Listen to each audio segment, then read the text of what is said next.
This is your first look of the new Mercedes EQS 580 SUV. You've seen the sedan on the show, but now they have an SUV with that range, with those tech features. We're going to get you the whole review, but for my short drive to the airport in Hyderabad, I want to tell you whether this is a true bang for your buck and does it pass the tech check. Let's get inside.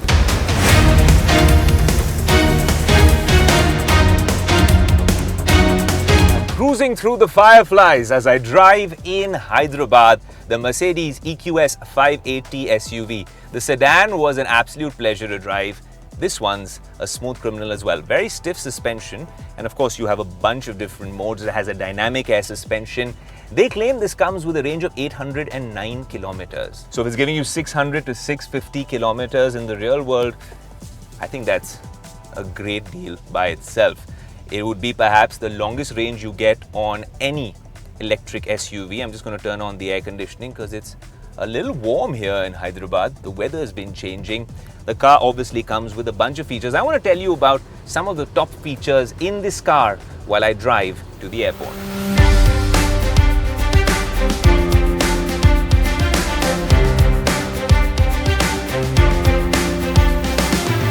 Welcome to my spaceship, the cockpit of the EQS 580 SUV.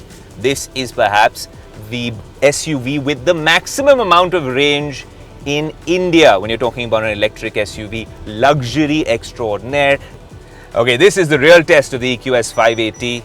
I'm driving to Rajiv Gandhi International Airport in Hyderabad, and it's quite congested here in the city. You look at the augmented reality overlays on the map on this massive 56.4-inch hyper screen running with MBUX, which is perhaps the top 2 or the top 3 OSs, operating systems in any car. But that's the basic. What else in terms of tech really works on this airport run?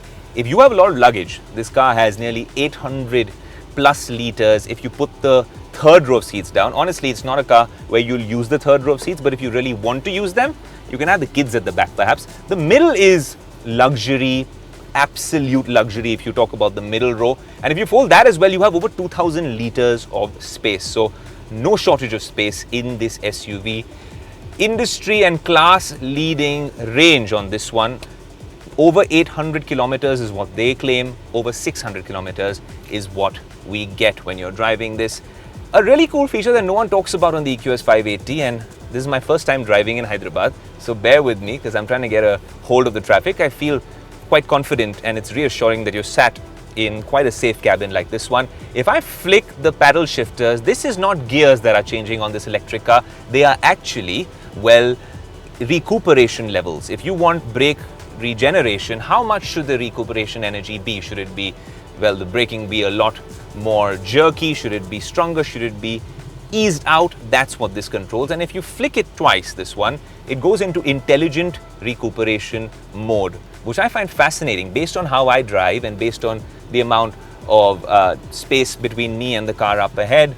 It's like ADAS and a lot of those other sensors being used, I think. But what's cool about it is that it manages to brake with that level of recuperation basis my driving style, which is kind of cool that cars are doing this. Now, of course, you have the ADAS features. It comes with automatic cruise control, lane keep assist, and you have active brake assist as well, which I turn off usually in a Mercedes car when I'm driving in the city. I don't want to take any wrong turns, so I'm using actually the MBUX, the Mercedes maps over here, which I'm quite impressed with. The animations are amazing, much better than Google. And I love the augmented reality overlays, those 3D overlays which tell you take a right, take a left. Now I'm hoping that I get to the airport on time. It's saying 22 minutes. Google was saying a little bit more. But it's nice to be here in Hyderabad driving the EQS 580. What else in terms of tech really works? You have 64 different lighting modes with the ambient lighting in this particular car. HEPA filters with the cabin air purification. Something interesting because while this is placed as an EQS, is it more like a GLS or a GLE? That's the question that we can really talk about when we've driven this car a lot more in our extensive review. But right now, whilst you're driving it, it seems like it's sat somewhere in between. Even the sedan is somewhere in between the E and S class, but it is the flagship, premium, top-of-the-line offering by Mercedes in the sedan category and now in the electric SUV category. And if you're talking about that, they've given you a rear comfort entertainment package, which is standard. It has these screens. There's a Samsung tablet in the middle as well. There's massage and of course seat ventilation here in the front. the thing that really worked for its sedan sibling was the fact that the cabin, especially in the evening, looks like $1,000,000. It lights up like it's the Festival of Lights. Very tastefully done, and all the screens have some purpose. You have the instrument cluster right here, and you can do all sorts of things, change the modes, get all the information you want, understand what the battery status is like. This screen is obviously the heart, the brain of the entire operation, and then you have a passenger screen as well where basic details are shared. 0 to 100 in 4.5 seconds, under 5 seconds in a car of this size. Some people are talking about the design, saying it doesn't look as nice as the GLS. I really don't agree with that, because when you're talking about an EV which comes with this badging and with the whole point about there being an EQS 580 sedan which was brilliant in terms of performance, you have to make it aerodynamic. You know this car is higher than the sedan, you know it's heavier than the sedan, and you know that the wheelbase is different as well. The suspension is stiffer. It comes with all sorts of modes over here: dynamic, eco, off-road, and then of course you also have a bunch of other modes. You look at the traffic light view, which you're seeing across Mercedes cars, even in their base variants, but it's nice to see it with this particular car as well. If you're talking about cabin air purification, there's the attention to detail. There is this specific scent, which is Mimiosa, which the car automatically has. I think it's an AMG sort of fragrance, which means that the car smells characteristically like a Mercedes. It's that sort of attention to detail. When you're spending over $1 crore on a car, I think you expect that, but it's good that you expect something, and even with those sort of expectations, the car and the brand seem to deliver. I'm here at a red light, and honestly, at my height, which is nearly 6 feet tall, I have to bend down in this sort of an SUV to see the red light. And now it's turned green. You look at it over here in traffic light view, and this is the first time I've understood why this is such a useful feature. I thought this was a first world sort of a problem, but if you're driving this car, you will find this feature and all of these features very nifty and very handy. I just want to say this is unfiltered, unscripted. I am telling you what I feel like after driving this car for the first time in Hyderabad. I haven't had any sort of briefing, and the suspension's fairly decent. Not as nice as perhaps some of the other sedans, but for an SUV it's great. The fact that you can even take this off-roading.